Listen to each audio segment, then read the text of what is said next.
Channel. I am your educator चंचल।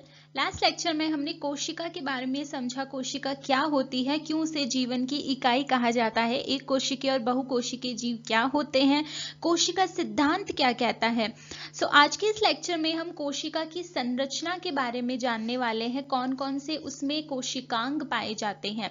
देखिए, कोशिका में पाए जाने वाले जो अंग होते हैं, ऑर्गेनल्स होते हैं, उन्हें ही कोशिकांग कहा जाता है। क्या कुछ कोशिका में पाया जाता है, इसको आज हम देखने वाले हैं। बहुत ही इंटरेस्टिंग लेक्चर होने वाला है। चलिए आज के लेक्चर की शुरुआत करते हैं। सबसे पहले हम यहाँ पर पादप कोशिका और जंतु कोशिका का आकार कैसा क्या होता है, दिखने में वो कैसी होती है, वो हम यहाँ पर एक बार देख लेते हैं। देखिए, यहाँ पर आपको पादप कोशिका बताई गई है और यहाँ पर आपको जंतु कोशिका बताई गई है। अभी पहले हम ये समझ लेते हैं कि कोशिका में कौन कौन से अंग हमें देखने को मिलती हैं, कौन कौन सी संरचनाएं वहां पर होती हैं। फिर हम आसानी से जो है समझ पाएंगे कि पादप कोशिका में क्या है, जंतु कोशिका में क्या उपस्थित होता है। ठीक है, तो सबसे पहले हम यहाँ पर डिस्कस करने वाले हैं कोशिका भित्ति को। देखिए, कोशिका भित्ति जो है वो कुछ में उपस्थित होती है, कुछ में देखने को नहीं मिलती। तो सबसे पहले देख लेते हैं कि भाई कोशिका भित्ति जो है वो किस में पाई जाती है। ये हमें देखने को मिलती है पादप में, उसके अलावा होती है जीवाणु में यानी बैक्टीरिया में, उसके अलावा होती है शैवाल में, एल्गी जिसे कहते हैं, और कवक में यानी कि फंजाई में। इनमें ये उपस्थित होती है। आपको ये अच्छे से ध्यान रखना है, ये कहाँ पर उपस्थित है और कहाँ पर अनुपस्थित है। क्वेश्चन जो है वो यहाँ से बहुत बार पूछे जाते हैं। ठीक है, उपस्थित किस में है, पादप में, जीवाणु में, शैवाल में और कवक में। अनुपस्थित किस में होती है, एक तो जंतु कोशिका में नहीं पाई जाती और उसके अलावा प्रोटोजोआ, ठीक है, इनमें भी नहीं होती है। ठीक है, अब देखिए, अगर हम बात करते हैं तो ये कहां पर उपस्थित होती है, तो कोशिका झिल्ली के बाहर उपस्थित होती है। अगर आप जंतु कोशिका की बात करते हो तो वहां पर बाहरी आवरण जो होता है वो कोशिका झिल्ली होती है, लेकिन पादप, जीवाणु, शैवाल और कवक में बाहरी झिल्ली जो होती है, कोशिका झिल्ली, उसके बाहर की तरफ ही कोशिका भित्ति उपस्थित होती है। ठीक है, आप यहाँ पर देख सकते हैं, ये जो है ये भाग क्या है, ये कोशिका भित्ति है। कैसी होती है, दृढ़ है, निर्जीव है और लचीली परत होती है। निर्जीव है मतलब क्या है कि यहां पर ये निर्जीव है का मतलब क्या है कि कोई भी एक्टिविटी जो है वो हमें यहाँ पर देखने को नहीं मिलती है, दृढ़ होती है। ठीक है, अब यहाँ पर आपसे एक ये पूछा जाता है कि किसमें किस प्रकार की बनी होती है। तो अगर हम पादप में बात करें तो ये सेल्यूलोज, हेमी सेल्यूलोज और पैक्टीन से बनी हुई होती है। अच्छे से ध्यान रहे, पादप में सेल्यूलोज, हेमी सेल्यूलोज और पैक्टीन से बनी है। शैवाल में बात करते हैं तो पॉलीसेकेराइड और ग्लाइकोप्रोटीन से बनी होती है और कवक में काइटिन से बनी होती है। अब आप इनको याद कैसे करेंगे, देखिए, अगर मैं पादप की बात करती हूं तो इसमें सेल्यूलोज वाली चीजें आएंगी, सारी सेल्यूलोज, हेमी सेल्यूलोज और पैक्टीन से होती है। शैवाल में पॉलीसेकेराइड, ग्लाइकोप्रोटीन से होती है और कवक में क से काइटिन की बनी होती है। ठीक है, अब अगर हम जीवाणु में बात करते हैं, बैक्टीरिया में, तो ये पेप्टाइडोग्लाइकेन से बनी होती है। किससे बनी हुई होती है, पेप्टाइडोग्लाइकेन से बनी हुई होती है। बहुत बार पूछा जाता है, ध्यान रखिएगा। अब इसमें जीवाणु में क्या होता है, कोशिका भित्ति के आधार पर इसमें हमें दो प्रकार दिखाई देते हैं। एक होता है ग्राम धनात्मक जीवाणु। ठीक है, कोशिका भित्ति के आधार पर ही इसके दो प्रकार हो जाते हैं, एक है ग्राम धनात्मक और दूसरा है ग्राम ऋणात्मक जीवाणु। ठीक है, अब कैसे क्या होता है, देखिए, अगर हम ग्राम धनात्मक की बात करते हैं तो इसमें कोशिका भित्ति जो है वो एकल परत से बनी हुई होती है, यानी कि सिर्फ पेप्टाइडोग्लाइकेन से ही बनी हुई होती है। इसके बाहर की तरफ कोई भी परत नहीं होती, सिंगल लेयर होती है। वहीं अगर हम ग्राम ऋणात्मक की बात करते हैं तो यहां पर ये दोहरी परत से बनी हुई होती है। ठीक है, यानी दो परत होती है, एक तो पेप्टाइडोग्लाइकेन होती ही है, उसके बाहर की तरफ क्या होती है, लिपोपॉलीसेकेराइड की लेयर होती है, लिपोपॉलीसेकेराइड। तो जैसे मान लीजिए ये जो बाहरी परत है ये किसकी है, हमारी पेप्टाइडोग्लाइकेन की, इसके बाहर की तरफ लिपोपॉलीसेकेराइड की भी देखने को मिल जाती है। ठीक है, तो ग्राम धनात्मक की अगर आप बात करोगे तो इसमें सिर्फ पेप्टाइडोग्लाइकेन से बनी होगी, लेकिन अगर आप ऋणात्मक की बात करते हो, नेगेटिव की बात करते हो, तो यहाँ पर लिपोपॉलीसेकेराइड भी होती है, यानी दोहरी परत होती है। ध्यान रहेगा। अब अगर हम बात करते हैं कि इसकी संरचना कैसी होती है, तो भाई ये 3 परतों से मिलकर बनी हुई होती है। मध्य पटलिका, प्राथमिक भित्ति, द्वितीयक भित्ति। बहुत बार क्वेश्चन पूछा जाता है, अच्छे से समझिएगा। देखिए डायग्राम में भी देखिए, अगर हम बात करते हैं ये सबसे बाहरी परत जो होती है, देखिए ये इस तरीके से कोशिकाएं हमारी मतलब कोशिका भित्ति जो है वो इस तरीके से देखने को मिलती है, ठीक है। सेल वॉल की लेयर्स इस तरीके से देखने को मिलती है। अब ये वाली लेयर होती है, इसे कहा जाता है मध्य पटलिका। क्या कहते हैं? मध्य पटलिका। देख सकते हैं आप यहाँ पे बाहरी परत, ये क्या है? मध्य पटलिका है। इसके अंदर की तरफ क्या होती है? ये प्राथमिक भित्ति है, रेड कलर से जो आपको देखने को मिल रही है, और उसके अंदर की तरफ ये जो 3 परतें देखने को मिल रही है, ये द्वितीयक भित्ति की होती है, ठीक है। सो मध्य पटलिका सबसे बाहरी परत है, किसकी बनी हुई होती है? पैक्टीन से बनी हुई होती है, ये आपको ध्यान रखना है। इसे प्रबल अम्ल से घोला जा सकता है, ठीक है। जो स्ट्रॉन्ग एसिड्स होते हैं, प्रबल अम्ल से आप इसको आसानी से घोलकर अलग कर सकते हो। इसका काम क्या है? क्योंकि बाहरी परत के रूप में है, तो ये कोशिकाओं को क्या है? आपस में जोड़कर रखती है। ये 2 कोशिकाएं इनको आपस में जोड़कर रखती है, ठीक है। फिर अगर हम बात करते हैं प्राथमिक भित्ति की, तो ये मध्य पटलिका के दोनों ओर होती है, यानी कि यहाँ पर अंदर की तरफ भी है और वो दूसरी तरफ भी है, ठीक है। ये कैसी होती है? पतली और लचीली होती है और सिर्फ वृद्धि के समय बनकर आती है, याद रहेगा। द्वितीयक भित्ति की बात करते हैं तो ये काफी मोटी है, देख सकते हो आप। एक परत ये है, एक ये है और एक ये है, ठीक है। सो कई परतों की बनी हुई होती है। जब प्राथमिक भित्ति यहाँ पर बनकर आ जाती है, उसके बाद में द्वितीयक भित्ति यहाँ पर देखने को मिलती है, और इसका काम क्या है? यांत्रिक शक्ति प्रदान करना, याद रहेगा। अब देखिए कोशिका भित्ति का काम क्या हो जाएगा, क्योंकि ये बाहरी आवरण के रूप में है, तो ये क्या करेगी? वातावरण से रक्षा करेगी, ठीक है। सबसे बाहरी परत के रूप में है तो रक्षा करेगी, यांत्रिक शक्ति प्रदान करती है। दूसरा क्या है कि कोशिका को आकार और आमाप उसका निर्धारित करेगी, क्योंकि कोई भी बाहरी परत जो होती है वही निर्धारित करती है कि वो कोशिका किस आकार की होगी, तो वो काम ये यहाँ पर करती है, ठीक है, जिनमें ये उपस्थित होगी। अब आगे हम बात करते हैं प्लाज्मा झिल्ली की। अब प्लाज्मा झिल्ली जो होती है वो बाहरी सीमा का निर्धारण करती है उनमें जिनमें कोशिका भित्ति देखने को नहीं मिलती है, ठीक है।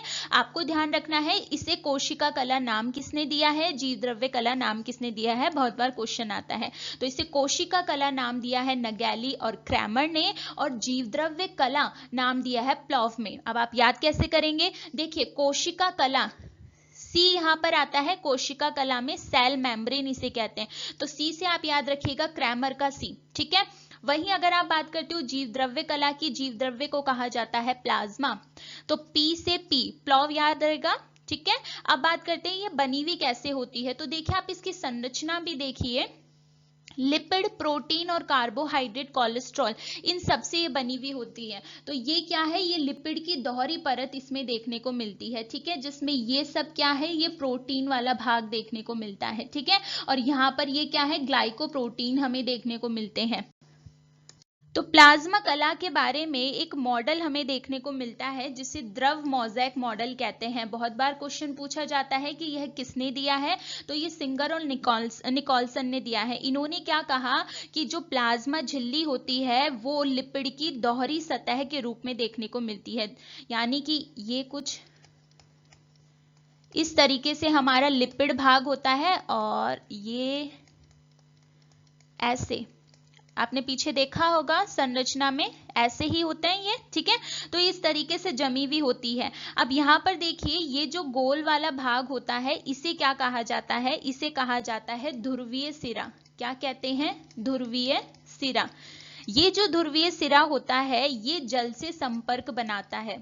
क्या करता है? जल से संपर्क बनाता है, जल से संपर्क बनाता है। वहीं अगर हम बात करते हैं ये जो अंदर की तरफ ये जो पूंछ वाला हिस्सा होता है, टेल पार्ट, इसे हम क्या कहते हैं? इसे हम कहते हैं जल विरोधी सिरा। जल विरोधी सिरा। जल विरोधी का मतलब क्या है कि ये जल से संपर्क नहीं बनाता है, जल से संपर्क नहीं बनाएगा, ठीक है।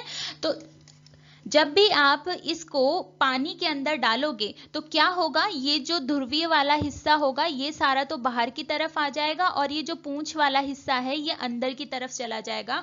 क्यों? क्योंकि ये जल से क्या करता है, विरोध करता है, उसके संपर्क में नहीं आना चाहता, तो वो जो है गोलाकार संरचना के रूप में हमें देखने को मिलता है। ठीक है, याद रहेगा। सो जल से संपर्क वाला हिस्सा हमेशा बाहर की तरफ आ जाएगा और जो ये पूंछ वाला हिस्सा है ये अंदर की तरफ चला जाता है।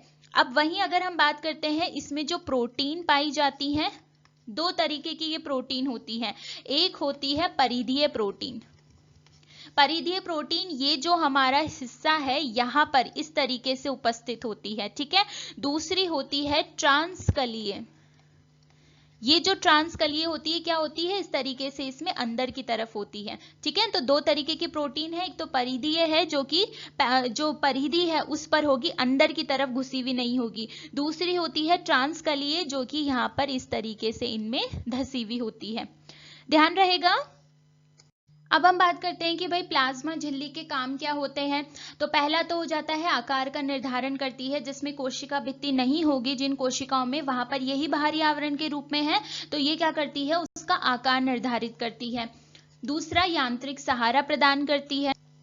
तीसरा इंपॉर्टेंट वर्क जो इसका होता है, काम इसका ये होता है कि ये चयनात्मक पारगम्य झिल्ली के रूप में काम करती है। बहुत बार आपसे पूछा जाता है परीक्षा में, तो आप ध्यान रखिएगा, प्लाज्मा झिल्ली चयनात्मक पारगम्य झिल्ली की तरह कार्य करती है। मतलब कि क्या, कुछ जो ऐसे मॉलिक्यूल होते हैं, अणु होते हैं जिनके लिए ये पारगम्य होती है, उन्हें आर पार आने जाने देती है और कुछ को नहीं आने जाने देती। जैसे कि अगर हम बात करते हैं गैसों की, उनके लिए ये पारगम्य होती है, वो इसमें क्या है, इसके आर पार जा सकते हैं। उसके अलावा अगर हम बात करते हैं जो वाटर मॉलिक्यूल्स होते हैं, जल अणु होते हैं, उन्हें भी ये आर पार जाने देती है।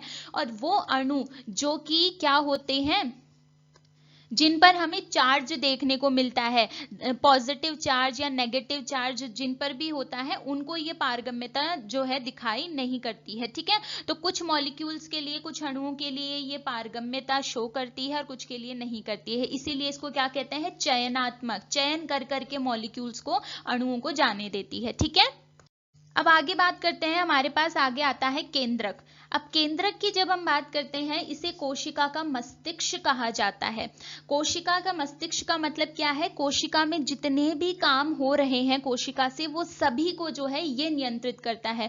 सो बहुत बार आपसे पूछा जाता है कोशिका का मस्तिष्क किसे कहते हैं, केंद्रक से। आप याद कैसे रखेंगे, देखिए, जो भी हमारे आसपास की, जैसे अगर हम ह्यूमन ब्रेन की बात करते हैं, हमारे मस्तिष्क की बात करते हैं, तो सारी चीजें यहीं से ही कंट्रोल होती है। ये हमारा क्या है, केंद्र है। तो उसी तरीके से कोशिका का मस्तिष्क केंद्र यानी कि केंद्रक होता है। ठीक है, अब यहाँ पे बात करते हैं इसकी खोज किसने करी, तो इसकी खोज रॉबर्ट ब्राउन ने करी है। बहुत बार पूछा जाता है, आपको ध्यान रखना है। केंद्र है यानी कोशिका के केंद्र में है, मध्य में उपस्थित होता है, गोलाकार और अंडाकार देखने को मिलता है। आप यहाँ पर संरचना देख सकते हैं इसकी। अब देखिए, सबसे पहले बात करते हैं इसमें केंद्रक झिल्ली की। ये आपको दिखाई दे रही है, इस झिल्ली की बात करते हैं तो ये कैसी होती है, दोहरी झिल्ली होती है, यानी कि इस तरीके से दो परतों से बनी हुई होती है। किसकी बनी है, वसा और प्रोटीन से बनी हुई होती है। और इन दोनों झिल्लियों के बीच का ये जो भाग होता है, इसमें एक तरल द्रव्य भरा रहता है। ठीक है, और आप देख सकते हो इस झिल्ली पर क्या है, छोटे छोटे छिद्र पाए जा रहे हैं, जिन्हें केंद्रक छिद्र कहा जाता है। ये केंद्रक छिद्र क्या करते हैं, पदार्थों के आवागमन में सहायक होते हैं। ठीक है, जो प्रोटीन होती है वो इनके जो है इनसे बाहर आती जाती हमें देखने को मिलती है। अब यहाँ पर आप देखिए, बाहरी झिल्ली, ये वाला जो झिल्ली है ये किससे जुड़ी हुई है, यहाँ पर अंतःप्रदवी जालिका से जुड़ी हुई रहती है। ये तो केंद्रक का भाग है इतना तो, और ये वाला भाग किसका है, अंतःप्रदवी जालिका का, तो उससे बाहरी झिल्ली जुड़ी हुई रहती है। अब आगे हम देखेंगे भी कि अंतःप्रदवी जालिका पर राइबोसोम उपस्थित होते हैं। यहाँ पर ये जो है इस तरीके से राइबोसोम पाए जाते हैं, तो इसीलिए कुछ राइबोसोम जो है वो इस बाहरी झिल्ली पर भी देखने को मिल जाते हैं। याद रहेगा। अब आते हैं हम केंद्रक द्रव पर। ये वाला जो भाग है ये यहाँ पर, ठीक है, तो ये कैसा होता है, गाढ़ा द्रव होता है और इसमें केंद्रिका और गुणसूत्र पाए जाते हैं। ये जो आप सेंटर में ये गोला देख रहे हो इसे कहा जाता है केंद्रिका, और ये जो आप यहाँ पे धागे नुमा संरचना देख रहे हो इसे कहा जाता है गुणसूत्र। ठीक है, तो जैसा कि हमने देखा कि वहां पर केंद्र में केंद्रिका उपस्थित थी, ठीक है, ये जो गोला सा भाग है इस तरीके का, तो छोटी गोलाकार संरचना होती है, इसे नाम बॉमेन ने दिया है। इसकी खोज के बारे में बहुत बार पूछा जाता है, तो फोंटाना ने इसकी खोज करी थी, ठीक है। केंद्रिक की खोज तो रॉबर्ट ब्राउन ने करी है, लेकिन अगर आपसे केंद्रिका पूछा जा रहा है, केंद्रिका न्यूक्लियोलस, तो वो फोंटाना ने करी थी। ये किससे बनी होती है? प्रोटीन और आरएनए से बनी होती है। इसके कार्य के बारे में भी बहुत बार पूछा जाता है, तो इसका कार्य क्या है? आरएनए को बनाना। क्या बनाना? आरएनए को बनाना, याद रहेगा। फिर हम बात करते हैं गुणसूत्र की, वहीं पर ही हमने गुणसूत्र भी देखे थे, तो इसे ये नाम किसने दिया है? वॉल्डेयर ने दिया है, ये ध्यान रखिएगा, पूछा जाता है। ये कैसी संरचना है? तो देख सकते हो आप, ये लंबी धागेनुमा संरचना होती है। किससे बनी हुई होती है? तो इसमें डीएनए होता है। यहाँ पर ये जो छोटे भाग आप देख रहे हो, ये डीएनए होता है, और उसके अलावा हिस्टोन प्रोटीन होती है। ध्यान रहे कौन सी प्रोटीन है? Histone protein. हिस्टोन प्रोटीन क्या करती है? हिस्टोन प्रोटीन इनको बांध के रखती है, ताकि ये इस छोटे से केंद्रक में जो है घुस सके। आज जब हम अलग से गुणसूत्र पढ़ेंगे तब भी मैं आपको ये चीज बताऊंगी। ये बहुत लंबे लंबे होते हैं, बहुत बड़े बड़े होते हैं, तो इस इतने लंबे होने की वजह से आसानी से केंद्रक में नहीं जा सकते हैं ये, क्योंकि केंद्रक तो इतना बड़ा नहीं है। तो हिस्टोन प्रोटीन ही होती है जो कि इनको क्या करती है? संरचना में बांधती है, और फिर उसको केंद्रक में हम आसानी से देख सकते हैं, ठीक है। अच्छा, अब इन पर क्योंकि डीएनए उपस्थित है, और डीएनए वंशागति के लिए देखने को मिलते हैं, तो इनका काम क्या है? वंशागति के लिए उत्तरदायी होना। क्लियर है? अब आगे हम बात करते हैं अंतःप्रदवी जालिका की। देखिए, ये हम न्यूक्लियस वाला भाग देखकर आए थे, और इसकी बाहरी वाली जो सतह है, यहाँ से हमें ये अंतःप्रदवी जालिका देखने को मिल जाती है, ठीक है। इसकी खोज किसने करी थी? क्वेश्चन पूछा जाता है। सो क्लाउड और पॉर्टन ने इसकी खोज करी थी, इसे नाम पॉर्टन ने दिया था, आपको ध्यान रखना है।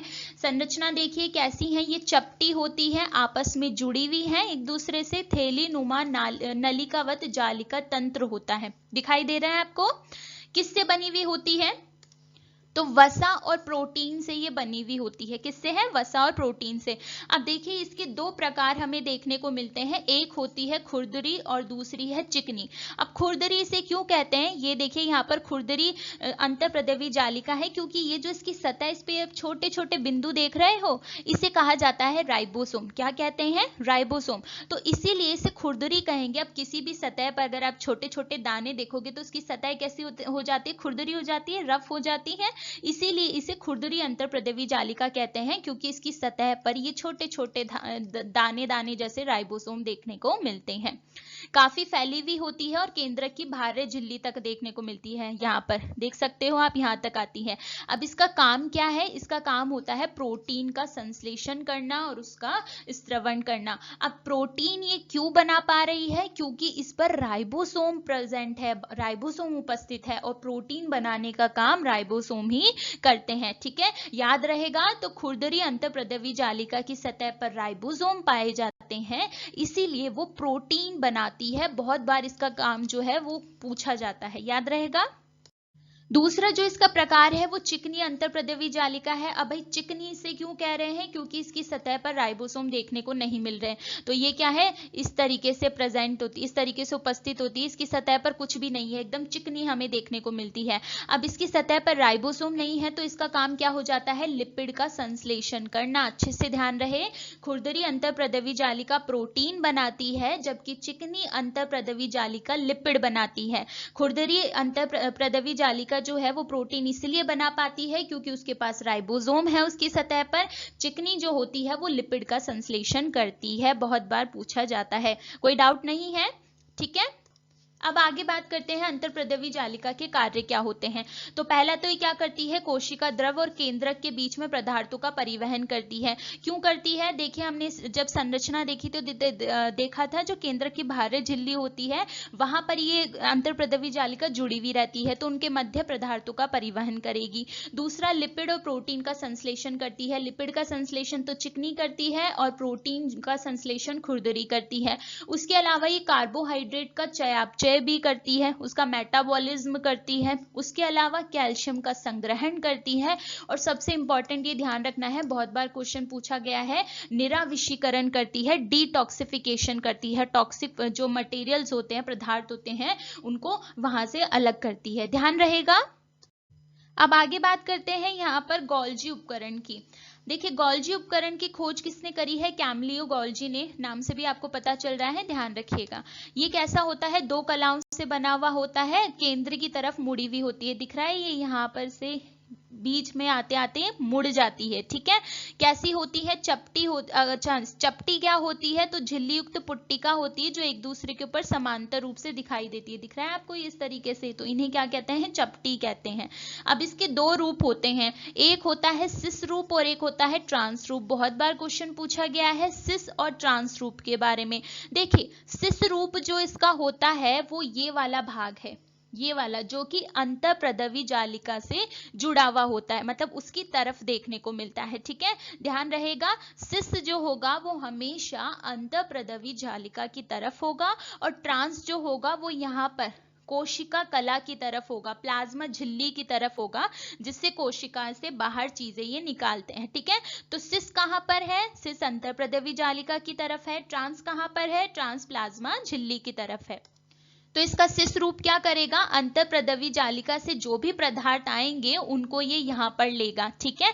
किसके रूप में लेता है? छोटी छोटी वेसिकल्स बनकर आती हैं, वो पुट्टिकाएं बनकर आती हैं, जो कि क्या करती हैं? यहाँ पर इनको पदार्थों को लाकर देती है। किनको लाकर देगी? ईआर से लेकर आ रही हैं तो लिपिड लेकर आती हैं, प्रोटीन लेकर आती हैं, ठीक है।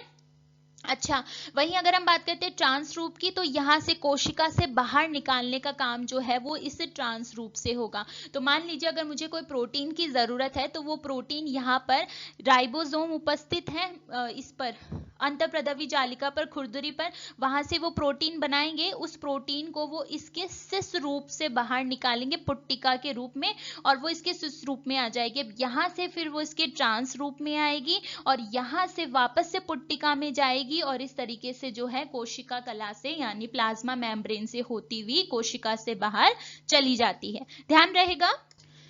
अब अगर हम पादप कोशिका में बात करते हैं तो इन्हें क्या कहा जाता है? डिप्टियोसोम कहा जाता है, ये ध्यान रहेगा। अब सबसे जो है महत्वपूर्ण हमें ध्यान रखना है गोल्जी उपकरण के कार्य, बहुत बार क्योंकि प्रश्न यहाँ से पूछे जाते हैं। तो पहला तो क्या हो जाता है? स्रवण करना। जैसा कि अभी हमने देखा कि जो हमारी खुरदरी अंतःप्रदवी जालिका है वो प्रोटीन वहां पर बनाती है, पुट्टिकाओं में डालती है। जैसे मान लीजिए ये खुरदरी अंतःप्रदवी जालिका है जिस पर राइबोसोम थे, तो यहाँ पर इसने प्रोटीन बनाई और इसने इस पुट्टिका में जो है इस प्रोटीन को डाल दिया। अब यहाँ से जब वो गोल्जी के पास आएगी तो सिस रूप जो है वहां से वो एंटर करेगी, अंदर प्रवेश करेगी, यहां से होते हुए ये जो इसका ट्रांस भाग है यहां पर जाएगी, और यहां से वापस पुट्टिका में होती हुई इस सेल मेम्ब्रेन से बाहर की तरफ चली जाती है, ठीक है। तो इस तरीके से इसका काम क्या हो गया? स्रवण करना। दूसरा, कोशिका पट का निर्माण करना। कोशिका विभाजन जब होता है तो ये बीच में जो कोशिका पट हमें देखने को मिलता है, इसका निर्माण ये करती है। उसके अलावा क्या करती हैं? ग्लाइकोप्रोटीन और ग्लाइकोलिपिड का निर्माण करती है। अब देखिए, प्रोटीन और लिपिड ये दोनों कहां बनकर आई हैं? अंतःप्रदवी जालिका में। प्रोटीन बनी है खुरदरी से और लिपिड बनी है चिकनी से, ठीक है। अब यहां पर जब ये बनकर इसके सिस रूप में आती है तो यहां पर गोल्जी उपकरण क्या करता है? इन पर कार्बोहाइड्रेट के मॉलिक्यूल्स जो होते हैं वो जोड़ देता है, जिससे क्या बनती है? ग्लाइकोप्रोटीन और ग्लाइकोलिपिड। ये जो ग्लाइको है ना, कार्बोहाइड्रेट के मॉलिक्यूल्स उनमें जोड़ देता है। क्लियर है ये चीज? अब आगे बात करते हैं यहां पर हम राइबोसोम की। देखिए, आपसे पूछा जाता है कई बार कि राइबोसोम की खोज किसने करी है? तो जॉर्ज पैलेट ने करी है। ये कैसे होते हैं? कणिका में संरचनाएं होती है, बताई थी मैंने आपको, ये इस तरीके से ईआर पर प्रेजेंट होते हैं। उसके अलावा झिल्ली से ये घिरे हुए नहीं होते। इसका काम क्या होता है? प्रोटीन का संश्लेषण करना। जैसे मान लीजिए ये यहाँ पर हमारी खुरदरी अंतःप्रदवी जालिका है और ये इस तरीके से राइबोसोम होता है, तो ये क्या करते हैं? प्रोटीन का निर्माण करते हैं। ध्यान रहेगा, प्रोटीन का निर्माण कौन कर रहे हैं? राइबोसोम करते हैं। अब आगे बात करते हैं माइटोकॉन्ड्रिया की। कोशिका का ऊर्जा गृह इन्हें कहा जाता है। कोशिका का ऊर्जा गृह यानी कि कोशिका को काम करने के लिए जो ऊर्जा चाहिए, एनर्जी चाहिए, वो इन्हें यहाँ से मिलती है। क्यों मिलती है? क्योंकि इनमें एटीपी का निर्माण होता है। अब ये एटीपी क्या होता है? एटीपी जो है एनर्जी करेंसी की तरह काम करता है। ऊर्जा जो काम करने के लिए मिलती है वो इसी एटीपी से मिलती है, ठीक है। और इस एटीपी का निर्माण किस में हो रहा है? माइटोकॉन्ड्रिया में हो रहा है, इसीलिए इसे ऊर्जा गृह कहा जाता है। आया समझ में? आपसे पूछा जाता है इसकी खोज किसने करी है? सो रिचर्ड आल्टमन ने करी है। इसे नाम किसने दिया है? बेंडा ने दिया है। सभी वैज्ञानिकों के नाम आपको ध्यान रखने हैं, क्वेश्चंस जो है बहुत बार पूछे जाते हैं। अब इसकी संरचना देखिए कैसी है, तश्तरी नुमा है, दिख रहा है आपको? ये तश्तरी नुमा बेलनाकार संरचना होती है और यह भी दोहरी झिल्ली से युक्त है। कौन कौन से कोशिकांग दोहरी झिल्ली से युक्त हैं, ये आपको ध्यान रखने हैं, क्वेश्चंस पूछे जाते हैं, ठीक है। अब यहाँ पर क्या है, इसका खुद का डीएनए और राइबोसोम होता है। अब अगर इसके पास खुद का डीएनए भी है, खुद का राइबोसोम भी है, तो ये क्या कर सकता है? अपनी प्रोटीन खुद बना सकता है।